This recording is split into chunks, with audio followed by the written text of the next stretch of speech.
Well, hello and welcome. This is the Daily Reset for Success show. My name is Marian LaSalle, and today with me we have Cesar Rincon. Hey, Cesar. Hey, hey. And Lady Lou. Hey, Good Lady morning. Lou. I'm fine. How are you? Oh, We're, fantastic. yay, we're glad everybody's here. We really are. We really are. It's a beautiful day. And today I want to present a very special friend of mine. Now, Lady Lou and I, we're here almost every day. And we are so excited because we get to share our friends, our co-workers, our mentors, Yes. just all these great and wonderful people with you. And Cesar Rincon is one of those people. Since the minute I met him, I knew I wanted to spend as much time as he would give me with him because he shares. That's the whole thing. I love people who want to share Yeah. Yes. without any expectation of getting anything. Now, Right. of course, he wants a good payback from everything he does, but he doesn't expect it, and that's one of the things that makes him so special. He's a giver. I love givers. Yes. Thank you. Thank you. Thank you. Ah, Now, Daily Reset for Success is a live presentation on YouTube and Facebook. And then we take the audio out and we put it on all the podcast platforms. We're trying our very hardest to make sure that you can reset your life to make you a happier life, a healthier life, a more prosperous life. And I know that's part of what we're going to be talking today with Rincon. With Rincon. I was thinking of something else. It was a product, believe it or not, because we were talking about affiliate marketing yesterday. Okay. But anyway, we're going to be talking about business today. And I know that's very important to a lot of people on how we can not only survive, but thrive, especially given some circumstances that are kind of challenging right now. So, Lady Lou, I know that you are here today because you want to be here to help people reset their lives. oh, So, yes. tell me a little bit about why you show up here every day. Well, this show, Marion, and you and I have talked about this because you have the same emotional attachment to this show. We love what we do. And this show is just part of what we do. I mean, every day I have to put on makeup. I haven't done that in years since I moved to the farmette. I am happy to do that because I want to be here. It lights up my whole day. And I know it does yours too, because we love to give. We're givers too. And we have a Carolyn's in the audience today. Hi, Hey, Karen. Carolyn. So anyway, we're so tickled to have Cesar here today because he is filled with such good information that we're waiting to hear it just as much as you are. Yeah, Cesar is an entrepreneur. He's a speaker. He's an author. And one of his books is called Secrets to Reboot Your Business. And I know that we're going to have you back again. So this is part one of a two-part series that Right. he's going to gift us with. Thank you very much for showing up today. We really appreciate it. What you got for us today?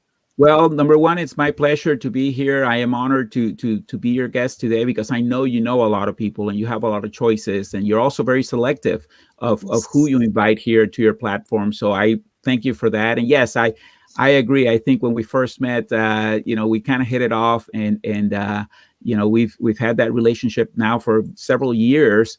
And it's about giving. My whole philosophy has always been, give, give, give, give, give, give, give, give, give, give, give, give, give, give, give. And then, I'm a big believer, not from a spiritual side or anything like that, but just makes common sense that the more you give, the more you gain, right? There's great books out there that talk about the concept, of giving and then receiving. And I've never actually read any of these books, but it just makes sense to always be willing to give, because you will be rewarded, or rewarded or taken care of by other things. And one of my philosophies is that people expect, the old philosophy of an eye for an eye, right? So they think that if you bring value to one person, then that person needs to bring value right back to you, right? And whatever that means. I don't believe in that. I believe in a chain reaction. I believe in the concept of the more I give to the audience, whoever's watching today, we don't know who's going to watch this, right? We don't know who's going to hear this 2 months from now, 2 years from now, Yes. 5 years from now. We don't know. But if we can have a positive impact on that person's life, it'll trigger a ripple effect that can eventually come back and of course, benefit us and most importantly, benefit everybody. I learned a while back that if I have $1 and you have $1 and I give you my $1 and you give me your $1, we each have $1. Nothing happened, right? But if I have an idea or a piece of knowledge, piece of information, and I give it to you and you give me your piece of information, now we each have 2. Okay. So I've always operated from that concept. I love to help. I love to give. And no, absolutely no expectation in return. Just doing good for the world, and hopefully somebody will get some benefit out of it. Well, I've gotten a lot of benefit out of your giving, and not only do I love you as a person, but I love how you show up in the world, and you want to give, and it's so evident. So one of the things that I've had you come and speak to my groups about is sales. And a lot of people really freak out when they hear the word, you mean I have to sell something? They really don't like it because they've been sold to by, maybe a shady or a really high intense situation. Like one day when I went in to buy a car and I came out a melted mess. I was literally on the floor crying because it was so bizarre how they treated me. And I thought, I never want to go buy another car again. And it was all because they were trying to sell me and trick me, and it felt terrible. And so I guess that's how people feel about sales. They don't want anybody to think of them like that. So I love what you do by bringing it back down to let's not sell, let's share. Absolutely. I think, and I kind of felt the same way, when I was getting into sales, I kind of felt the same way that I needed to, be conscious of that perception, right? That the sleazy salesperson, and that's kind of the first thing that comes to mind, right? And so what I decided to do is I decided to actually just really become a student of the profession of sales. Sales is an incredible professional. It's the foundation for free enterprise, right? Nothing happens until we make a sale, right? Look what's happening in the world today. Why is the world kind of at a standstill? Because nothing's being sold. Nothing's being sold, right? The gas station sales are lower. I mean, alcohol sales are up, but other than that, everything is kind of stagnant. And we got to keep. Don't forget toilet paper. And toilet paper, yeah. And I hear hair clippers are up in demand now. By the way, how does my hair look? That looks great. My wife did an amazing job cutting my hair, so I am very blessed. I'm going to start saving that money now and and start getting a haircut at home. Might as well. So when I got into sales, I realized a couple of things. The first thing is I was very blessed that when I got into sales at working for the group of radio stations, right? I came from the production department and I wanted to increase my income, and there was an opportunity in sales. I noticed that all the higher ups, I was a department manager. I oversaw the production for 7 radio stations, but I noticed that all the higher up managers, not only at the local level in Houston, but also at the national level, they all worked their way up from the sales department. So I said, hey, if I want to have a long-term career and a more financially rewarding career, I probably should go into sales. So I went into sales, and what I realized was, and most companies invest about 80% of their effort in training their salespeople on the product that they have to sell, whether it's they sell industrial valves or they sell flowers, whatever they sell, they spend about 80% of the time, if not more, training people on selling the actual product and the qualities and the features and the benefits of the product, and very little, 20% or less of the time or the resources are spent on training the actual art of sales. And so I decided, I came across an article by a gentleman by the name of Brian Tracy that literally changed my life. It said 7 steps to sales success. And so I read that article, and it had a few key pointers, and I literally, taped it to I had it in my binder, I had it in my cork board at the office, and I had it at home. And so I try to figure, to use those steps, right? And my sales went up. And then I started reading more. And then I realized that, like in any profession, if you want to excel, you have to educate yourself. That's why, the top doctors, the top cardiologists, they're always at the seminars and the conferences and the big symposiums, right? And so I figured, well, if I want to become really good at sales, then I need to study sales. So I started to buy every single book I could on the topic, attend every single seminar I could. I bought every audio program. I remember I attended a seminar one time, and I walked out with tons of audio programs and stuff like that. That was 15, 17 years ago. Uh-huh. And it's there. no, yeah. And Yeah, it's no, check this out. So it's no secret that if you sow, you will reap, right? So I invested my time, my money, and my effort and my hours. When people were at happy hour, I was studying sales. When people were playing golf, I was studying sales. And some of them are still there. And then my sales took off. And so what's happened has been incredible. But most importantly is that it's not because of I'm anybody special.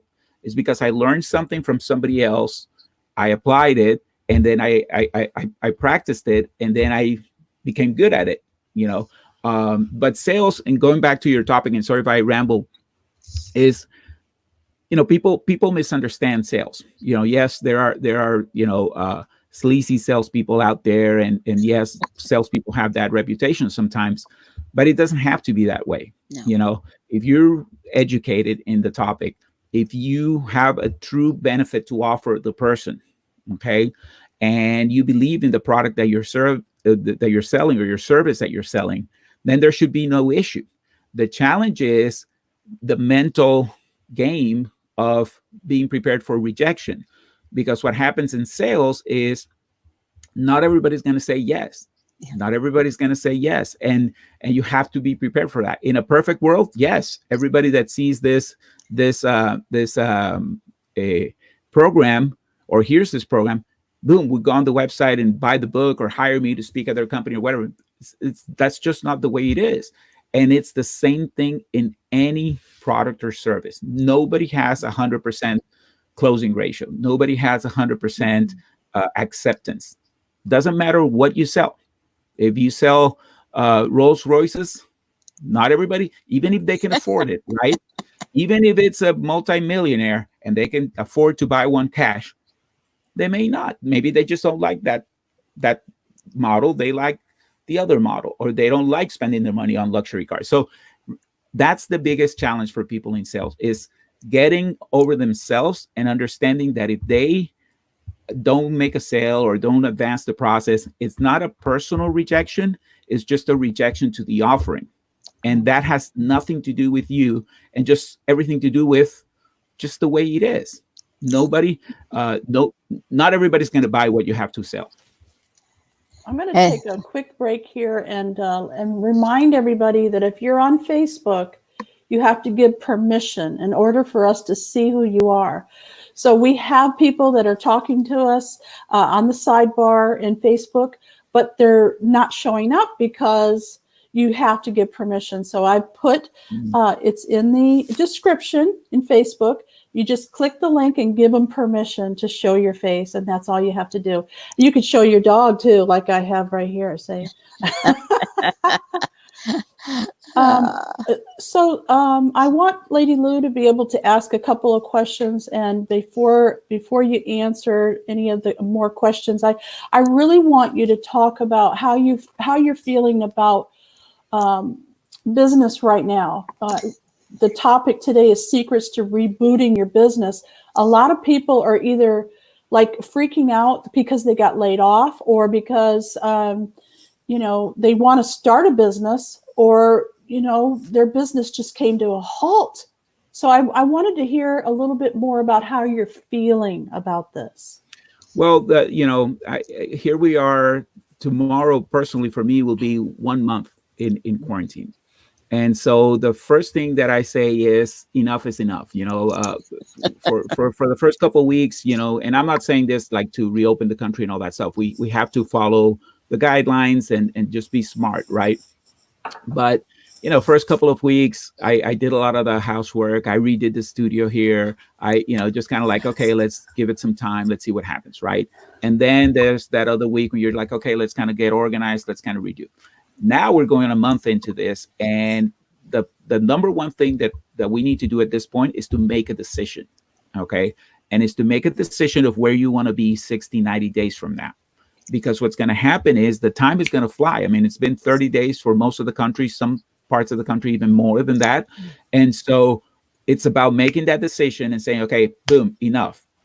I can't be in pajamas all day long anymore. I got to dress up. I got to do the thing, and then really start doing a game plan.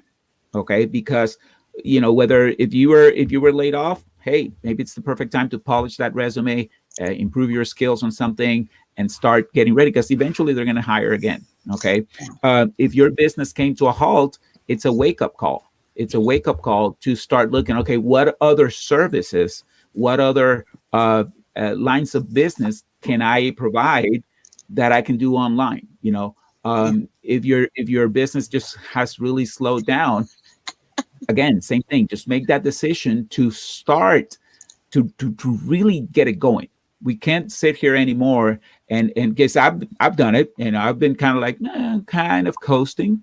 Okay, we just got a direct deposit from the U.S. Treasury this morning. Hey, cool. Yay.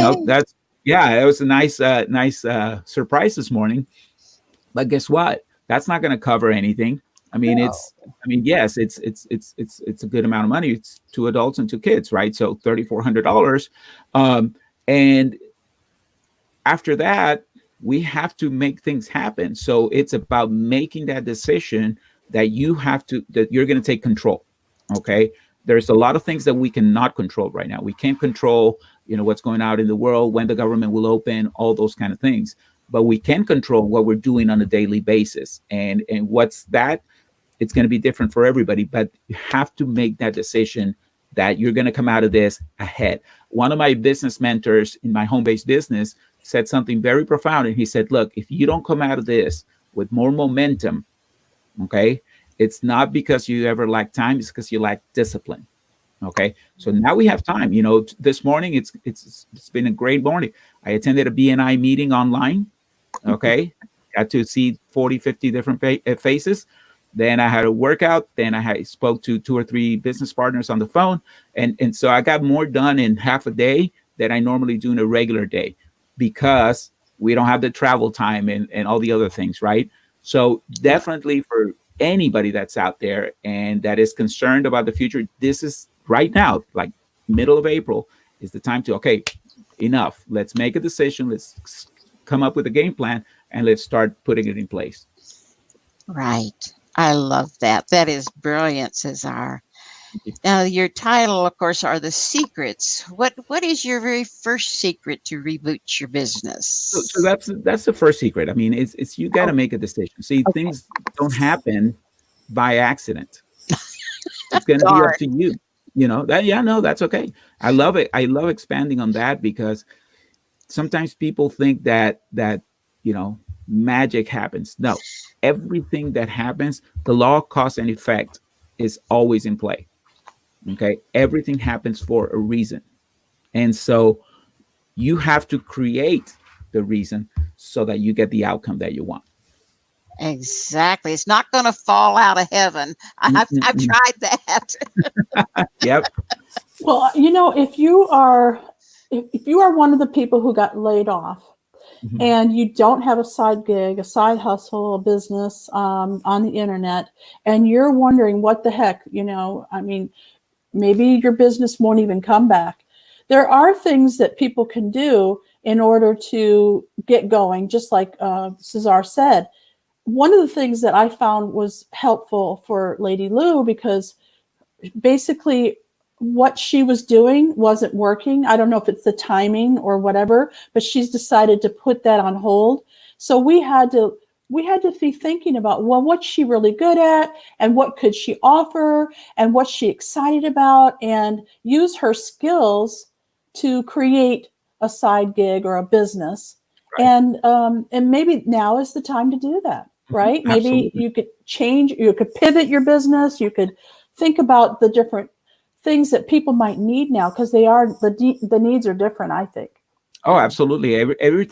Every situation creates an opportunity, right? So who's going to do great right now? For example, career coaches, Yes. right? Because everybody's going to be like in the same situation. Well, I don't know what to do. Well, maybe if you have experience or know something about, HR and things like that and career change, maybe it's the time to pivot into that opportunity. So yes, absolutely. It's about opening our eyes and not waiting for things to come to us. It's about us, really being proactive and looking for something. Oh, I like that, because taking action is the secret. You got to get off your duff. Mm-hmm. Well, if you don't know what action to take, why get off your guff if your duff or your whatever? I mean, if you don't know where you're going, if you don't have any clues, what are you going to do? Well, you go look. You You find. watch this show for ideas. There you go. Thank you. It all starts with one little step, right? It's about, okay, gosh, I don't know what to do. Okay, Google what to do when you don't know what to do. But do something to start moving you in that in forward.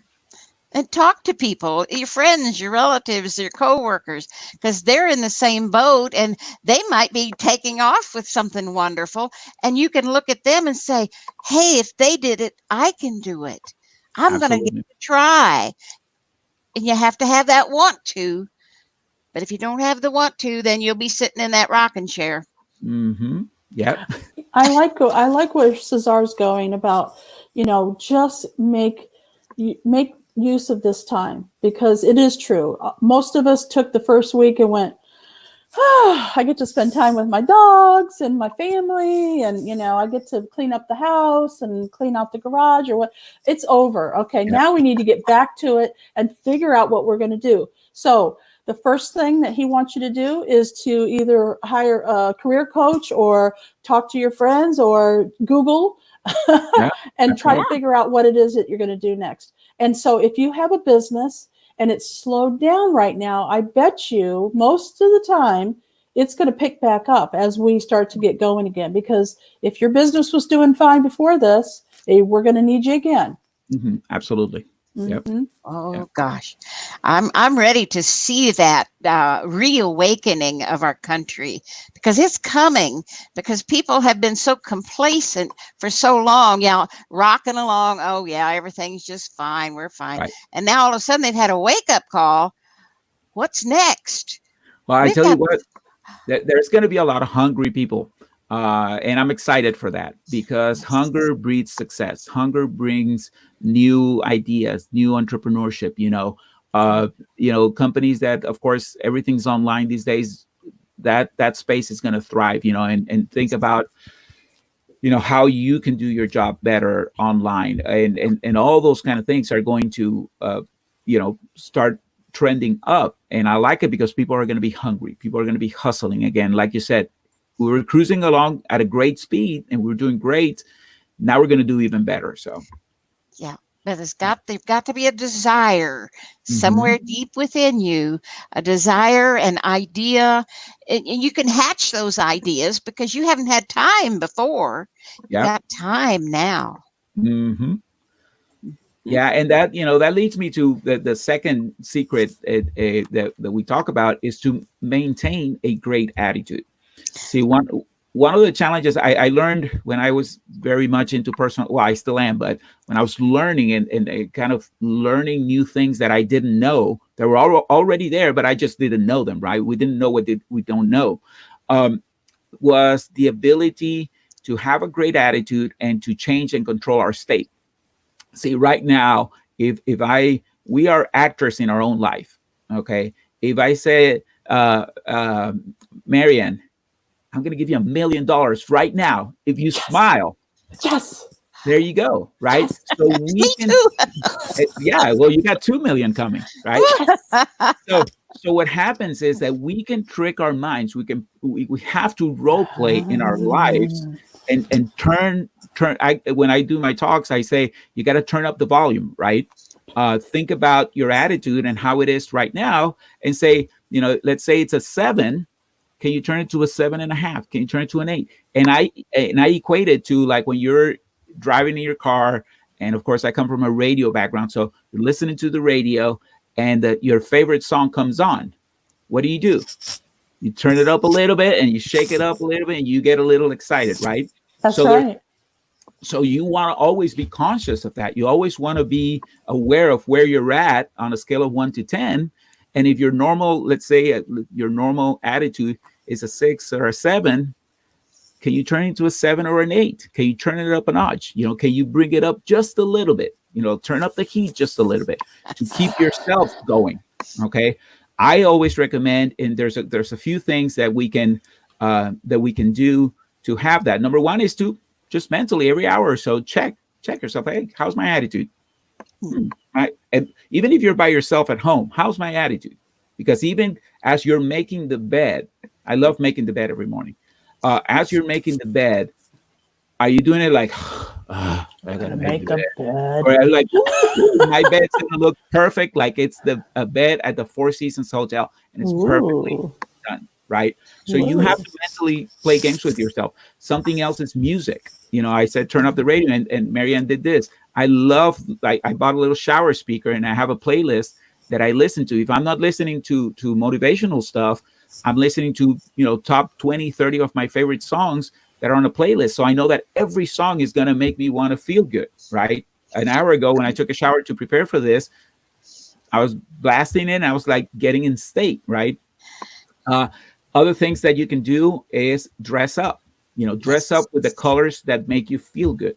We've all noticed that over time, when we wear certain things and we look in the mirror, we're like, okay. And then there's certain things that you're like, man, I look good today. Dang, right? Girl, you looking good today. So try to figure out that. It happened to me, when I got into sales 17 years ago, I noticed that I bought 4 suits.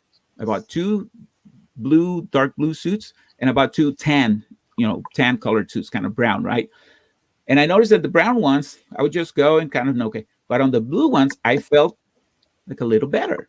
And people reacted different to me because I was acting different, because I felt different, right? Oh. And I sold more when I was wearing blue than when I was wearing the tan suits. So guess what happened? I started to notice that pattern, and I never wore the brown suits again. And if you look at my closet today, all dark suits, because I know that when I put on that uniform, I feel better. Okay. Ooh, gotcha. Something else. That's a secret right there, Cesar. Absolutely. And it's all the ingredients, right? Another thing that works great is our nutrition. I'm not into nutrition. I'm overweight. I'm working out, and I'm trying to get it. But there's certain things that you eat, and I don't know what it is for you, but there's certain things that you eat that get you in a better state. For some people, it's like, I gotta have my coffee, I gotta have my tea, or like for me, I love eating salmon. I ate salmon last night, and boom, look, here I am, right? So There you go. figure out what are the things. For some people, it may be nuts. I don't know, but figure out what are some of the ingredients. And that's why people use drugs and alcohol, because they make them feel good, right? So we have to figure out what makes us feel good, so that we can have that positive attitude, so that we can radiate, because they say, we are energy, right? And if we have a positive energy towards those that we're around, when we're making sales, when we're making presentations, whatever we're doing, we're going to be more attractive. They're going to be more attracted to us.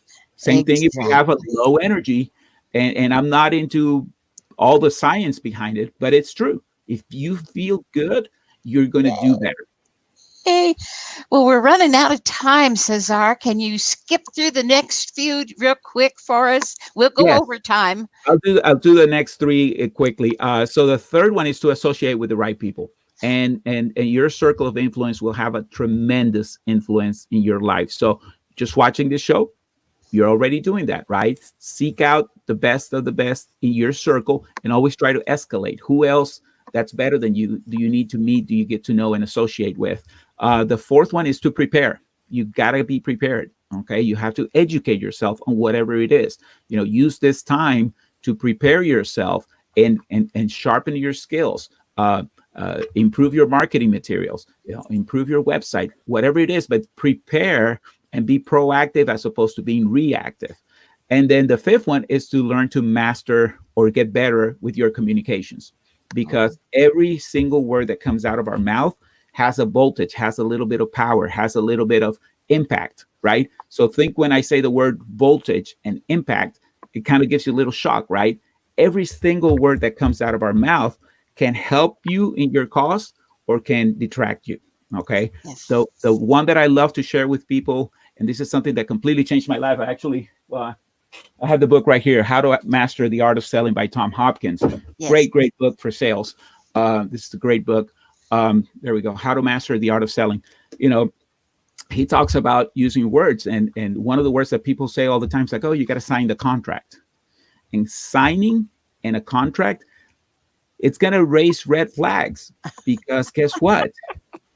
Exactly. You're like, whoa, let me read the fine print. Let me run it by my attorney, right? But and this used to happen to me when I sold airtime, I would go to a client and say, okay, great. We just need to sign the contract and we'll start the schedule next week, and say, okay, great. Let me get back to you. Oh, but once I learned this and I changed it, and then now I say, we just need to authorize the paperwork, or we just need to okay the order. So it's the same thing, but the words that we used had a different impact in their subconscious. It was a completely different message that I was sending. So definitely learn to master your communication. Fantastic. I love everything you talked about today. And I'm looking forward to part 2. Yes. That's coming up too. Absolutely. We all need what you have right now, Cesar. Yes. We all need it. So do more of this. Yes. And actually, by the way, it's interesting. This morning, if I can add just quickly, I know some of this is going to be seen later, but I'm actually going to, and I'll share it with you. You're welcome to share it. I'm actually going to do my entire 10 secrets to sales success for free on Monday afternoon, the 20th of April at 2 p.m. I literally just came up with this on the fly this morning. I was invited to be a guest at a BNI meeting, and I said, how can I add value to this community? So I decided to go ahead and do about a 1-hour presentation, my full presentation that I normally speak, at luncheons and things like that. It's going to be on Monday, the 20th at 2 p.m. Central Time. And I'll send you the flyer if you want to share it, or anybody who wants to follow us, just it'll be posted. Yes, if you get us that information, we'll put it down below in the description. Yes. So Lady Lou's going to take us out now, but I do want to remind everyone that it's very important that you do what you need to at this time. Don't stay in the relaxed mode. Get up there, pump up your energy, put the smile on your face. And as Retta Laughlin says, if you can't smile, put a pencil in it. There you go. And it works every time. Thank you. I just love that one, Marion. Red is such a dear friend. Thank you, Cesar. We have really enjoyed this and looking forward to your part 2. When he told me what he was going to talk about, he had 10 secrets. I said, we won't get through them in 30 minutes. Can we have 2 shows? And he agreed. So thank you for that too. My pleasure. And we just love what you've got. And thank all of you in the audience, the Facebook and the YouTube audiences. We do love to have you here and to comment on our show and whatever, and go on and like them and comment on all of them, both on YouTube and on Facebook. So we're going to say goodbye now, and we wish you all much success. Thank you again, Rincon and Marion. All right. Bye-bye. Bye. Bye for now.